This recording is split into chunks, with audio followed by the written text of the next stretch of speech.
ਬਾਬੇ ਦਿਆਂ ਸੁਣਾਓ ਕਿਹੜੇ ਰੰਗਾਂ ਚੋਂ ਮੈਂ ਤੁਹਾਨੂੰ ਆਖਿਆ ਨਾ ਫਰਾਂਸ ਚੱਲ ਮੈਂ ਤੁਹਾਨੂੰ ਦੱਸਾਂ ਦਾ ਮੈਂ ਲੋਡ ਕਿਹੜਾ ਕੀ ਸਿੱਖਾਂ ਵਾਲਾ ਕੋਲਾ ਮੈਂ ਲੈ ਆਇਆ ਬਾਕੀ ਹੁਣ ਸਮਾਨ ਤੁਸੀਂ ਲਿਆਉਣਾ ਫਿਰ ਪਾਰਟੀ ਸ਼ੁਰੂ ਕਰਦੇ ਆ ਉਹਨਾਂ ਭਾਈ ਆਖਿਆ ਵੇਟ ਕਰੋ ਮੈਂ ਆਖਿਆ ਠੀਕ ਹੈ ਸਰ ਮੈਂ ਅੰਡੇ ਉਬਾਲਣ ਲੱਗ ਠੀਕ 40 ਮਿੰਟ ਤੋਂ ਬਾਅਦ ਮੈਨੂੰ ਨਾ ਦੱਸਿਆ ਵਜੇ ਨੇ ਅਨਲੋਡ ਵੀ ਤੂੰ ਆਪ ਹੀ ਕਰਨੀ ਅਨਲੋਡ ਕਰਕੇ ਮੈਂ ਟੁਰ ਪਿਆ ਆਪਣੀ ਦੂਜੀ ਲੋਡਿੰਗ ਵਾਸਤੇ ਉਹ ਕੋਲਾ ਆਈ ਤੇ ਇਹ ਸਬੂਤੀ ਲੱਕੜੀ ਆਈ ਇੱਥੇ ਬਾਲੇ ਬਣਦੇ ਆਣ ਇਹਨਾਂ ਜਾਂਦਿਆਂ ਦੋਵੇਂ ਸਾਈਡਾਂ ਖੁਲਾਈਆਂ ਖੁਲਾ ਕੇ ਨਾ ਲੋਡਿੰਗ ਸ਼ੁਰੂ ਕਰ ਦਿੱਤੀ ਫਰਕ ਸਿਰਫ ਇਤਨਾ ਹੀ ਵੀ ਹੁਣ ਬੈਲਟ ਕੋਨਾਂ ਮਾਰੇ ਤੇ ਇਹਨ ਬੈਲਟ ਮਾਰਨੇ ਪਾਉਣੇ ਆ ਮੇਰਾ ਬਤੇਰਾ ਬੈਲਟਾਂ ਦਾ ਖਲਾਰਾ ਪੇ ਆਈ ਮੈਂ ਇਹਨਾਂ ਨੂੰ ਰੋਲ ਕਰਨ ਲੱਗ ਪਿਆ ਰੋਲ ਕਰਕੇ ਕੁਝ ਫालतू ਬੈਲਟ ਮੈਂ ਪਿੱਛੇ ਜਾ ਧਰੇ ਨਾਲੋਂ ਨਾਲ ਹੀ ਮੈਂ ਬੈਲਟ ਉੱਤੇ ਸੱਟ ਲਿਆ ਤੇ ਨਾਲ ਹੀ ਮੈਂ ਬੈਲਟ ਟਾਈਟ ਕਰਾਂ ਥੋੜਾ ਜਿਹਾ ਸਫ਼ਰ ਮੈਂ ਕੀਤਾ ਤੇ ਮੇਨਾ ਇੱਕ ਮਾਰਕੀਟ ਜਲ ਗਈ ਉੱਥੋਂ ਮੈਂ ਕੁਝ ਗ੍ਰੋਸਰੀ ਕੀਤੀ ਤੇ ਆ ਪੁਦੀਨੇ ਦਾ ਪੂਰਾ ਗਮਲਾ ਚਾ ਕੇ ਮੈਂ ਗੱਡੀ ਦਰਿਆ ਬਾਈ ਜੀ ਹੁਣ ਜ਼ਰਾਤ ਉਸੇ ਗੱਡੀ ਦੇ ਵਿੱਚ ਪੁਦੀਨੇ ਦੀ ਮਿੱਠੀ ਖੁਸ਼ਬੂ ਲੈਂਦਿਆਂ ਮੈਂ ਟੁਰ ਪਿਆ ਤੇ ਅੱਗੇ ਚੱਲ ਕੇ ਮੈਂ ਇਹ ਵੇ ਦੱਸ ਪਿਆ ਕਿਹੜਾ ਜੀ ਮੇਰੇ ਰਾਹ ਉੱਤੇ ਖਲੋਤੇ ਆ ਮੇਰੀ ਤਲਾਸ਼ ਖਤਮ ਹੋਈ ਤੇ ਸਿਰ ਮੈਂ ਇੰਜ ਨਾ ਪਿਆ ਮਰਦਾ ਤੀਕ ਸਾਹਿਬ ਹਰੀ ਅੱਗੇ ਉਸੇ ਪਾਰਕਿੰਗ 'ਚ ਖਲੋਤੇ ਨੇ ਜਿੱਥੇ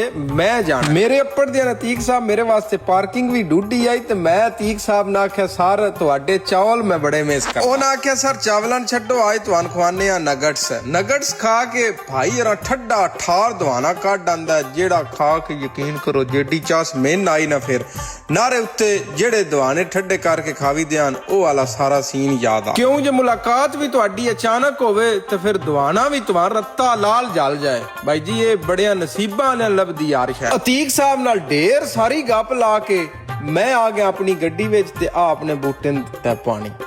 ਹੁਣ ਤੁਹਾਡੇ ਨਾਲ ਗੱਲ ਹੋਸੀ ਸੁਬਾ ਆਪਣਾ ਢੇਰ ਸਾਰਾ ਖਿਆਲ ਰੱਖਿਆ ਆਪਣੇ ਹਰ ਦਾ 100 ਨਾ ਜਾਕਾ ਮਜ਼ਦੂਰ ਕਰਿਆ ਅੱਲਾ ਸੋਨੇ ਦੇ ਵਾਲੇ ਤੇ ਰੋਖ ਲਾਓ ਮੈਂ ਤੁਹਾਨੂੰ ਦੱਸਾਂ